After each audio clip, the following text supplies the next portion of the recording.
In criminal cases, it's common for detectives to search for DNA at crime scenes and compare that with the DNA of possible suspects related to the crime.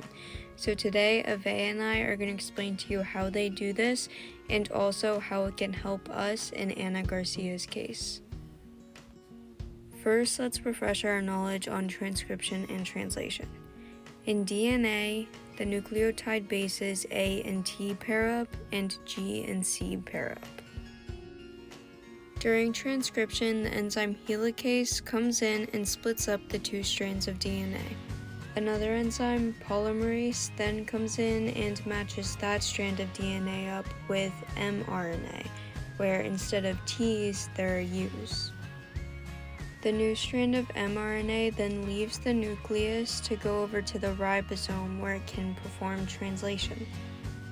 Here, the mRNA gets matched up with tRNA. Every 3 letters of mRNA is a codon, and every 3 letters of tRNA is an anticodon, and every anticodon correlates with a certain amino acid depending on the letters of the tRNA.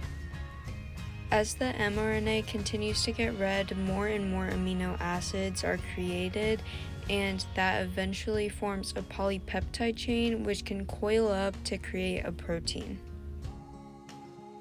One way to analyze DNA from a crime scene is through gel electrophoresis. To do this, we first need to extract DNA from a cell like a blood cell or skin cell. Since the DNA that we extracted is too small to accurately see, we should amplify it using PCR or polymerase chain reaction. Put the DNA that you gathered into a solution and then put that into a thermocycler where it can go through a 3-step process to duplicate. First, the thermocycler heats up to about 96 degrees Celsius so that denaturization occurs where the two sides of DNA separate. Step 2 is annealing, where the temperature drops back down to 55 degrees Celsius and DNA primers can bind to the separated strands. The final step is extension, where DNA polymerase binds and synthesizes a new DNA strand. At this point, the DNA has been duplicated, and this cycle will repeat about 30 times. After this, we'll use restriction enzymes to cut up the DNA into little pieces. All of these enzymes cut the DNA at different spots depending on the nucleotide sequences. For example, if you're using the He3 enzyme, it'll cut the DNA up anywhere that there are 2 G's followed by 2 C's. In this specific one, you can see that the DNA from the hair at a crime scene is the same as the suspect C DNA because the cuts were made in the exact same spots. Now that we have big enough samples, we can finally do gel electrophoresis. The gel itself is like a thicker version of Jell-O, and after adding an electrical current, it is positively charged on one end and negatively charged on the other. Negatively charged DNA samples are placed in wells on the negative side, so the samples are attracted to the positive side and move toward it.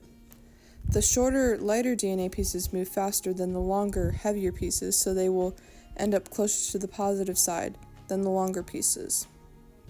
After letting the gel run, you then can analyze the DNA by comparing samples from the scene with samples from suspects. Gel electrophoresis would be a super simple way to figure out who was at crime scenes if it weren't for HIPAA laws. HIPAA stands for Health Insurance Portability and Accountability Act, and it keeps everybody's PHI or protected health information private. The only people who have automatic access to your PHI are your insurance company and people that provide you public health care services. This means that people don't have to share their personal health information unless specific circumstances require them to do so. For example, in Ana Garcia's case, Dr. Opal rejected the request to give a sample of her DNA to compare with the DNA found at the scene. Since it's her right to refuse this, nobody can force her to give up her DNA because as of right now, there's no warrant in place that can override the HIPAA laws. With the information that we've been able to gather so far, there's nothing that we can officially rule as the cause of Anna's death, but there are some people in this situation that do seem a little suspicious, such as Eric, her boyfriend. Out of everybody that's relevant to the situation, Eric is the one that we have the most evidence against. After scavenging around the crime scene, the only hair that we found belonged to Anna and Eric.